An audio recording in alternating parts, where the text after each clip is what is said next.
여러분 안녕하세요. 수능 과목별 고득점 전략 한국사를 맡은 준쌤 김준우입니다. 반갑습니다. 네, 여러분들 과목별로 고득점 전략 하나하나 잘 챙겨보고 계시죠? 이미 한 번 가는 그 중요한 길 어떻게 갈지 몰라가지고 이쪽 갔다가 저쪽 갔다가 괜히 시간 허비하고 늦게 가는 일이 없도록 과목별 고득점 전략은 너무 중요한 가이드를 제시합니다. 그래서 반드시 모든 과목 꼼꼼하게 다 확인해 보시고요. 사실 별로 걱정을 안 하는 게 다른 과목도 아니고 한국사 과목을 클릭해서 들었다? 여러분 진짜 꼼꼼한 친구들입니다. 네. 여기 이거 듣는 친구들은 제가 별로 걱정 안 해도 돼요. 네, 안 해도 됩니다. 그래서 이 과목별로 대표 강사들이 얘기하는 그 과목 팁들, 꿀팁들, 방향들 이거는 반드시 여러분 기억하고 가셔야 됩니다. 저는 이제 한국사 과목에 대해서 얘기를 하도록 하겠습니다. 근데 많은 친구들이 이렇게 생각할 수 있어요. 선생님, 한국사 과목에 고득점 전략이 있어요? 이렇게 물어볼 수가 있습니다. 한국사 무시하니? 네. 그게 아니라 한국사 문제가 워낙 쉽게 나온다라고 다들 알고 있기 때문에 뭐 당연히 그냥 좀만 공부하면 고득점 아닙니까? 이렇게 답할 수 있습니다. 근데 여러분 그렇게 생각하다가요. 큰 코 다칠 수도 있습니다. 네. 그래서 여기 듣는 친구들은 크게 걱정 안 하는데요. 아닌 친구들은 살짝쿵 걱정되는 게 사실입니다. 도대체 왜 걱정되는지 그거의 포인트가 뭔지 지금부터 말씀드리도록 하겠습니다. 네. 자, 첫 번째. 여러분 한국사 몇 등급 목표입니까? 1등급 손 들어봐요. 최고. 그쵸. 기왕 시작했으면 정점을 찍어야죠. 만점! 1등급! 좋습니다. 물론 만점이 아니어도 원점수가 안 나오니까요. 1등급 나오면 그냥 만점이라고 하시면 됩니다. 자, 2등급 있나요? 네. 3등급? 오, 좀 많은 것 같아요. 4등급? 또 좀 보이네요. 네. 5등급? 6등급? 네, 별로 없죠. 많은 친구들이 3등급에서 4등급 정도를 많이 선호하는 경향성이 있습니다. 실제로 많이 물어보면 선생님 한국사 그냥 3등급만 맞으면 되는 거 아니에요?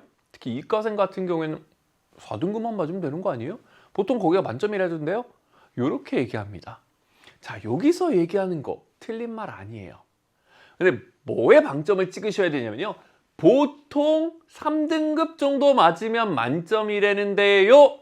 많은 학교가 그렇습니다. 그런데 아닌 학교도 존재합니다. 아닌 학교도 있어요. 근데 그걸 많이들 모르더라고요.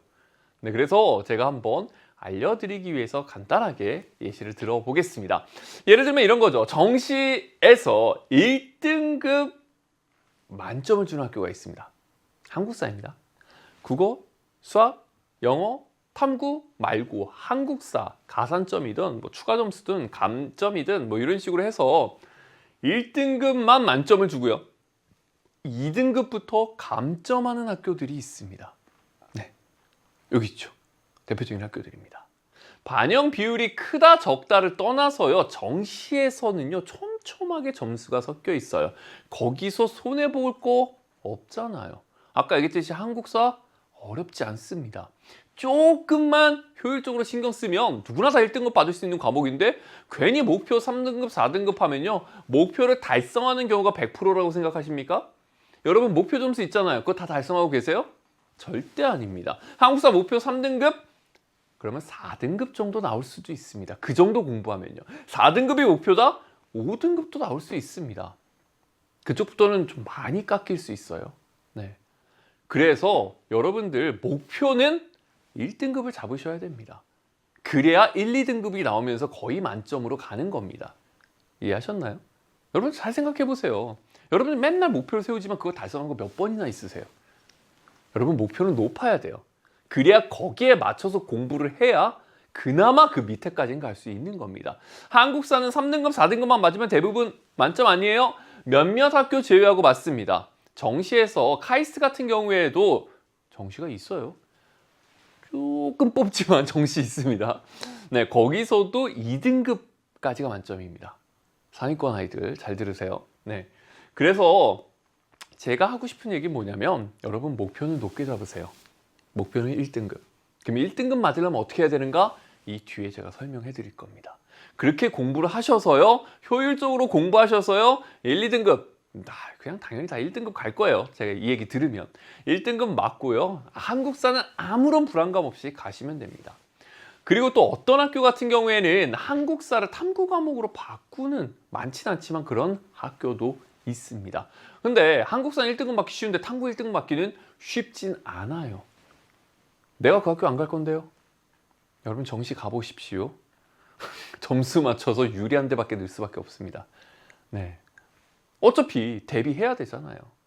그래서 기왕 하는 거, 이제 시작하는 마당에 1등급 목표를 잡고 가셔야 된다. 이렇게 먼저 목표 설정을 하셔야 됩니다. 이게 안 돼 있으면 아무리 제가 좋은 얘기해주고 아무리 팁을 준다 하더라도 안 돼요. 그거 해서 뭐예요? 라는 정신 상태에서 어떻게 그걸 공부를 해요? 한국사에서 고득점 전략의 가장 걸림돌은 정신, 마인드예요.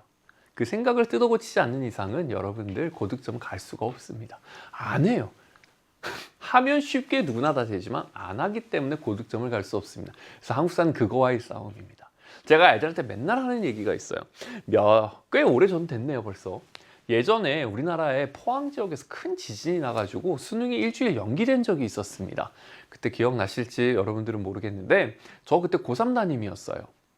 제가 그때 고3 담임이었고 고3 한국사 수업을 좀 하고 있었습니다. 자, 그래가지고는 이제 계속 애들 한국사 시험 잘 봐라. 그리고 우리 반 애들한테 시험 잘 봐라. 이러고 이제 수능 전날 이제 예비 소집 다녀오고 감독관. 네, 그러면서 이제 저녁에 있는데 우리 반 회장한테 문자가 온 거예요. 선생님, 저 어떻게 해요? 이렇게 얘기가 된 거예요. 그래서 저는 또 얘 수능 전날 긴장해서 잠도 못 자고 이러고 있구만. 야, 너 충분히 잘할 수 있어. 너 열심히 했잖아. 긴장하지 말고 힘내. 라고 보냈더니 선생님 그게 아니라요. 수능이 연기됐대요. 이렇게 보낸 거예요. 사실 선생님 집에 TV가 없어서 선생님 TV 잘 안 보이거든요. 소식을 늦게 접했어요. 그 얘기 듣고 인터넷 뒤져보니까 진짜 그 얘기가 뜬 거예요. 그리고 이제 학교에 이제 연락을 해보니까 회의 중에 있더라고요. 그래서 결국에는 이제 수능 일주일 연기됐다. 그래서 수능 시험장 다 만들어 놨는데 그거 다시 다 철거하고 일주일 동안 수업하고 다시 다 꾸미고 시험을 봤거든요. 그래서 수능 연기가 확정된 뒤에 이제 제가 가서 얘들아, 야, 수능 일주일 연기됐다. 이런 일도 다 있네. 야, 그래도 그 페이스 잃어버리지 않도록 잘 페이스 조절해가지고 가자. 라고 했는데 애들이 그때 뭐라고 얘기한 줄 아세요? 몇몇 애들이 선생님 드디어 한국사를 할 시간이 되었습니다. 이렇게 얘기하는 거예요. 수능 전날까지 한국사를 안 했다라는 소리예요. 걔는 왜 안 했을까요? 여러분 모의고사 보면 3, 4등급 나오는 친구 많아요. 그게 수능까지 갈 것 같아요? 3, 4등급이 딱 나오니까 이건 급하지가 않네? 목표가 3, 4등급이었으니까 그럼 국영수부터 해야겠네? 라고 해가지고 계속 미룹니다. 그러다 보면 수능 전날까지 안 한 자신의 모습을 발견해요. 그러면서 어떤 사이트에 막 들어가면 저 아직 한국사 못했는데 가장 빨리 정리할 수 있는 가이가 뭐예요? 4시간 만에 정리할 수 있다고요? 뭐 이런 것만 찾고 들어요. 네, 그러질 않길 바랍니다. 네. 자, 어쨌건 목표를 반드시 1등급으로 설정해 두시고요. 그렇다고 제가 한국사에 엄청난 시간을 투자해가지고 막 그것만 파란 소리 절대 아닙니다. 일단 들어보시면 알 거예요. 네. 자, 일단 최신 수능 출제 경향부터 짚고 넘어가겠습니다. 요즘 수능이 어떻게 나오는지 알아야 거기에 맞춰서 공부를 할 거 아니에요. 최신 한국사는 출제 경향이 조금 바뀌었습니다. 예전에는 굉장히 평이한 문제들로 나왔어요. 진짜. 그래서 푸는데 5분 컷. 수능 시험날 제가 감독해 보잖아요. 팍팍팍팍팍팍팍 하고 답안지 옮겨 쓰는데 5분 컷. 실제로 봤습니다. 네. 근데 최근에는 그게 많이 보이진 않아요.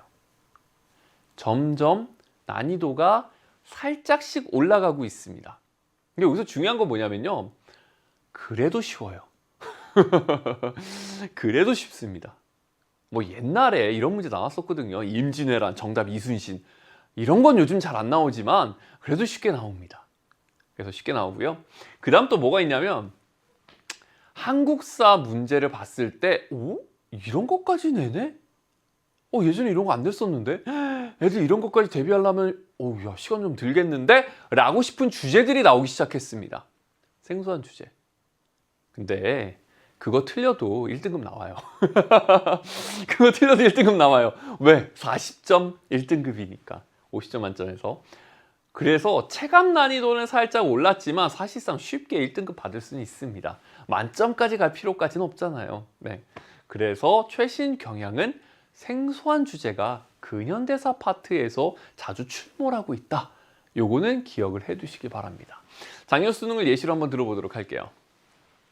자, 작년 수능 11번 문제입니다. 다음 대화에 배경으로 가장 적절한 것은, 제가 한번 대사를 읽어보도록 할게요.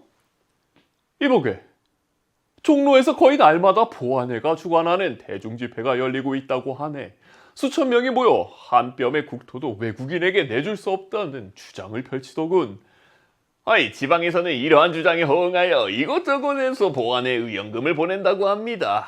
서울의 상인들도 가게 문을 닫고 이들의 투쟁을 지원한다더군요. 이렇게 이제 대화를 하고 있습니다. 공부를, 개념을 한번 빠르게 돌렸다 하더라도 이거는 봐야 되는 개념입니다. 이게 개화기 때 애국개몽운동의 보안회고요. 요게 여태까지 문제는 어떻게 나왔었냐면 요거 있죠. 일제 일본이 한국의 황무지 개강권을 요구하였다. 이거는 선지에 매우 자주 나왔어요. 모의고사 보면 맨날 보는 선지입니다. 수능특강 봐도 계속 나와요. 근데 정답으로 나온 거는 진짜 오랜만에 봅니다. 항상 오답 선지였거든요. 근데 여러분 문제 풀 때 어떻게 풀어요? 이거 정답 3번. 다른 선지 보지도 않고 맞았으면 넘어가죠. 여러분 오답 선지 봐야 됩니다. 오답 선지 봐야 돼요. 그게 이렇게 문제로 나올 수 있어요. 여태까지 이거 정답으로 나온 적 거의 없었거든요. 근데 나왔어요. 나왔습니다. 이렇게 생소한 주제들, 와우, 이것도 처음 보네? 라는 것들이 최근에 계속해서 나오고 있어요. 여태까지 쉬웠던 거는 기출의 거의 유형 주제가 반복됐었기 때문에 기출 몇 번만 풀어봐도 이거 봤던 건데 하면서 풀 수 있었거든요. 그러지 않은 문제들이 점차 출몰하고 있다. 이렇게 여러분들이 생각하시면 되겠습니다. 하나 더 풀어볼까요? 재밌지 않나요? 모르는 얘기예요? 아직 공부 안 해서? 다음 문제 보겠습니다. 13번 문제입니다. 가에 들어갈 내용으로 가장 적절한 것은? 이라고 물어봤습니다. 장인환과 정명훈의 의거를 계기로 미주지역 한인단체 통합의 목소리가 커지면서 결성되었어.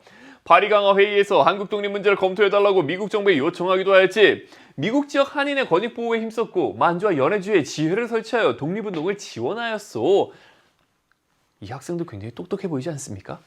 학교에서 요거에 대해서 한번 토의해봐 하면 이렇게 얘기할 사람 쉽게 찾기는 어려운 것 같은데요. 굉장히 모범적인 학생들입니다.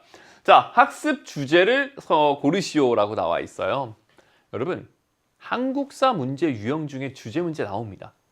그리고 주제 문제는 땡큐 하고 풀고 넘어가는 문제예요. 항상 쉽게 나와요. 진짜 항상 쉽게 나옵니다. 거의 글만 읽을 수 있으면 역사를 몰라도 맞출 수 있는 수준으로 나와요. 그런데 이 부분은 학생들이 보통 공부를 안 하고 넘어가는 부분입니다. 왜냐하면 1910년대 국의 독립군 기지건설과 관련된 파트인데요. 거기에 단체가 너무 많이 나와요. 서간도의 경학사, 부민단, 한족회, 서로군정서군, 그렇죠? 네, 신흥무관학교, 북간도에 있어서 명동학교 서전서수, 그 다음에 중광단, 북로군정서, 그 다음에 연해주 지역에 있어서 신안촌, 권업회, 대한광복군정부, 미주 지역의 대한인국민회, 대조선 국민군단 하와이 이런 식으로 나오는데 그거 어떻게 다 외우고 있어요. 그리고 그걸 외우고 난 다음에 뒤에 보면 되게 헷갈려요. 단체 이름도 비슷비슷해가지고. 그래서 그냥 스킵하는 게 오히려 더 나중을 위해서 낫다. 그래서 저도 예전까지는 이거 시험에 안 나옵니다 하고 넘어갔어요. 근데 최근에 그 부분에서 계속 출몰하고 있어요. 신한청년당 나왔었고요. 모의고사에. 대한인국민회 수능에 이렇게 저 진짜 생소하게 보거든요. 이거 나왔고요. 그 다음에 1910년대 독립군 기지 건설과 관련돼서 계속 문제가 나오고 있어요. 그 다음에 국내 독립 비밀결사도 1910년대 대한광복회도 나왔었고요. 이 부분 애들 거의 그냥 넘어갑니다. 아까 얘기했듯이 수능 전날에 4시간 완성 이거 하면 이거 다룰 수가 없어요. 이거 언제 하고 있어요? 근데 나와요. 그래서 이런 것들을 여러분들이 확실하게 이제는 개념을 한 번은 돌릴 필요가 있다 라는 말씀을 해줍니다. 그래서 장인왕과 전명훈 루이거가 이제 샌프란시스코와 거기 이제 항구에서 일어났었죠. 스티븐스 저격 사건입니다. 이걸 계기로 미주 지역에 있었던 한인 단체들이 하나가 돼서 대한인 국민회가 되었었죠. 안창호 선생님이 거기서 많은 역할들을 감당했었고요. 그래서 정답은 1번입니다. 대한인 국민회. 이것도 헷갈려요. 연해 지역에서 대한국민의회가 있거든요. 근데 이건 대한인 국민회예요. 이거 어떻게 구별해요? 제 강의 들으면 다 구별해 줍니다. 너무 쉽게 구별합니다. 지금 얘기하면 안 되죠. 제 강의 들으세요. 수능 특강. 네, 거기에 이것만 찾아서 들어도 되잖아요. 진짜 제가 딱 구분하는 팁을 알려줍니다. 네. 나머지 또 선지, 오답 선지, 뭐 대한광복회라든가 뭐 이런 단체들 좀 생소하죠. 네, 이런 것들 오답까지도 낱낱이 살펴보셔야 됩니다. 하나만 더 보도록 할게요. 현대사 부분에서도 요즘 굉장히 생소한 주제가 나옵니다. 여태까지 공부를 한 친구들은 알 거예요. 현대사에서 출제되는 주제는 정해져 있습니다. 첫 번째, 대한정비 수립과정. 대한민국 정부 수립과정이 첫 번째 나와요. 두 번째, 민주화운동. 세 번째, 통일을 위한 노력. 요 세 가지는 항상 나와요. 그리고 요즘 수능에서 현대사에서 4개의 문제가 나오는데요. 그 중 하나가 유신시대가 나오든가 뭐 아니면 재헌헌법, 재헌국회 활동이 나오든가 6.25 전쟁이 나오든가 뭐 여러 가지가 돌아가면서 나오는데요. 이거 이제 무시 못합니다. 제가 작년 수능특강 강의하면서 최종점검 강의하면서요. 김영삼 정부 경제 꼭 기억해 두세요라고 찍었어요. 수능에 나왔어요. 감이 있었거든요. 네, 경제 파트가 슬금슬금 나오고 있었습니다.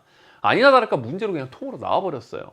다음 연설이 행해진 정부의 경제정책으로 가장 적절한 것은 하면서 저는 대통령이 취임하자마자 저의 재산을 공개했고 앞으로 정치자금을 한 푼도 받지 않겠다고 선언했던 것입니다. 아울러 정경유착을 제도적으로 막을 수 있도록 금융실명제를 단행했습니다. 금융실명제와 부동산실명제를 통해 마련된 경제정의의 기반 위에서 1인당 국민소득 1만 달러, 수출 1억 달러 시대를 열었습니다. 모든 국민이 갈망해온 지방자치제의 완전한 실시로 참여와 자율이 존중되는 본격적인 지방시대를 열었습니다.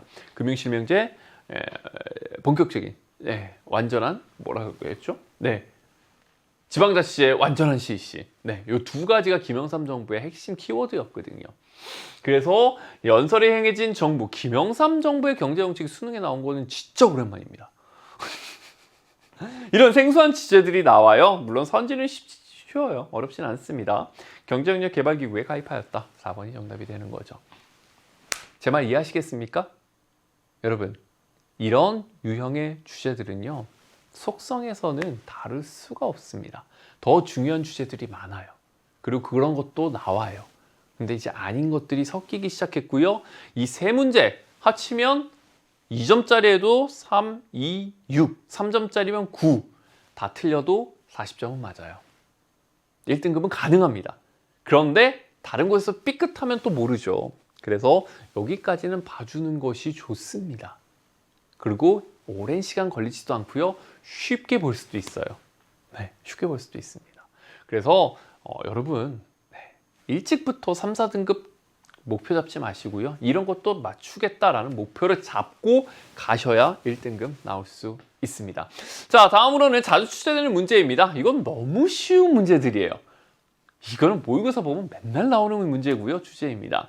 이런 것들이 어떤 것이 있는지 그냥 한번 읽어만 드리겠습니다. 미추침 법령이 시행된 시기에 있었던 사실로 옳은 것은 이라고 하는 거, 이게 1930년대 40년대에 있었던 일제의 식민 통치와 수탈과 관련된 문제입니다. 이건 시험에 너무 자주 나와요.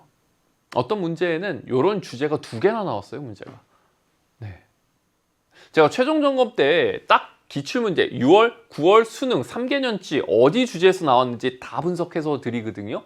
네, 표로 쫙 해가지고 거기 보면은요, 거기에 중복되는 주제만 봐도라도 솔직히 등급 쉽게 받을 수 있습니다. 네.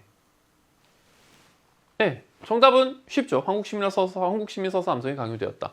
제가 수능 특강에서 어떻게 강의했냐면, 자, 여기 키워드 나왔어요. 중일전쟁이 있고요. 그 다음에 법령, 국가총동원법 있어요. 자, 그러면 이 시대가 나오면 정답으로 거의 90% 확률로 한국시민 서서 암성을 강요했다. 이게 정답으로 나옵니다. 라고 강의해요. 찾아보세요.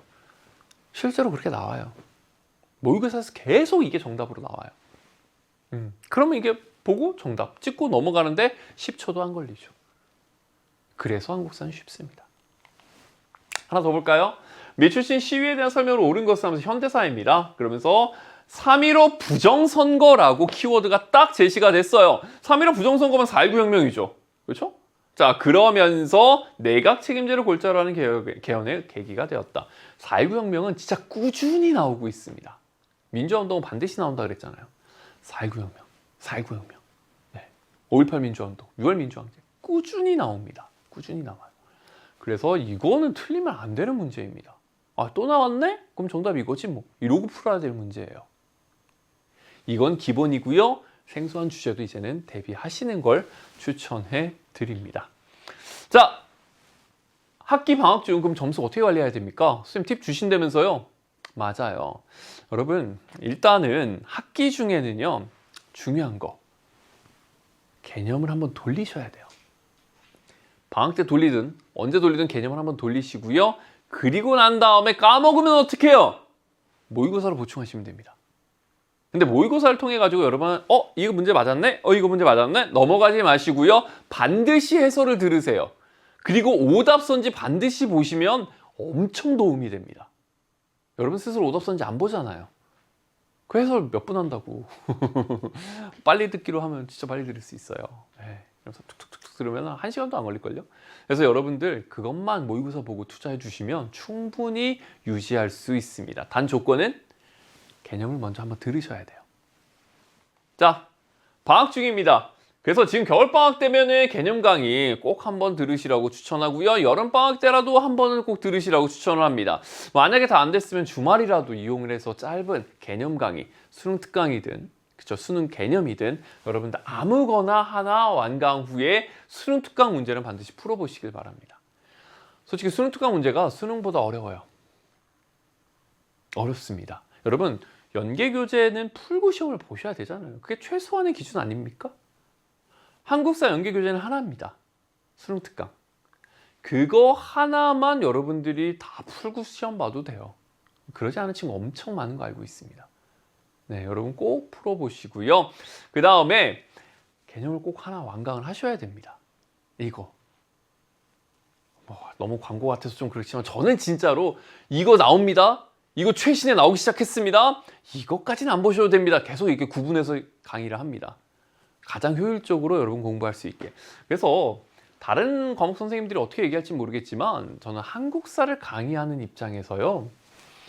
여러분 한국사 시간 엄청 투자하시면 수능 잘 못 볼 가능성이 높습니다. 진짜로. 여러분 한국사 굉장히 효율적으로 하셔야 돼요. 다른 과목 공부하다가 힘들어. 그러면 이제 한국사 강의 듣고 힐링하고 다른 공부하시면 됩니다. 그런 용도예요. 따로 한국사 시간을 내서 한두 시간 한다? 좋지 않습니다. 좋지 않습니다. 네, 이거 명심하세요. 그렇다고 안 하면 안 되고요. 잘 효율적으로 들으셔야 됩니다. 따로 공부 시간을 크게 잡기보다는 자투리 시간을 활용하세요. 점심시간 짧게 이동하는 시간 그냥 들으면서 이런 식으로도 추천을 드립니다. 자, 제가 마지막으로 드리고 싶은 얘기는 이겁니다. 수능 전 반드시 개념은 잡으셔야 됩니다. 이게 쉽지 않아요. 이게 쉬우면 한국사 다 만점이죠. 수치 하나만 얘기해 드릴까요? 여러분 작년 한국사, 그러니까 여러분 선배들이 본 한국사 있죠? 네, 그 시험과 그 전 선배들이 본 한국사 시험, 2년 전 한국사 시험을 보면요. 난이도가 크게 차이는 없습니다. 근데 1등급 숫자가 거의 절반으로 줄었어요. 왜일까요? 그 기출에 맞춰서 공부하다 보니까 어렵게 느껴지는 거예요. 체감입니다. 전체적으로 봤을 때는 그렇게 떨어지면 안 된다고 저는 생각했거든요. 이게 뭐가 어려워? 비슷하네 라고 생각했는데요. 여러분들의 공부 입장에서는 그게 아닌 거예요. 그 정도까지 개념을 안 본 겁니다. 정말 이만큼만 공부하다고 시험을 보는데 생소한 주제가 나오니까 다 틀려버린 거죠. 1등급 숫자가 거의 절반으로 줄었어요. 그 정도 시험 아니었습니다. 네. 그래서 이런 최신 경향 여러분들 잘 파악하시고요. 지금부터 다른 친구와 크게 차이 나지 않게 꼼꼼하게 조금씩만 여러분들 생각과 노력을 활용해 주시면 수능 한국사 여러분들의 효자가 되는 과목이 될 겁니다. 고득점 장담합니다. 진짜 최고의 과목이 될 수 있습니다. 그러니까 여러분 너무 걱정하지 마시고 제가 지금 했던 얘기 꼭 기억하시고 개념 안 들었으면 뭐 해야 된다? 개념 들으러 가시면 되겠습니다.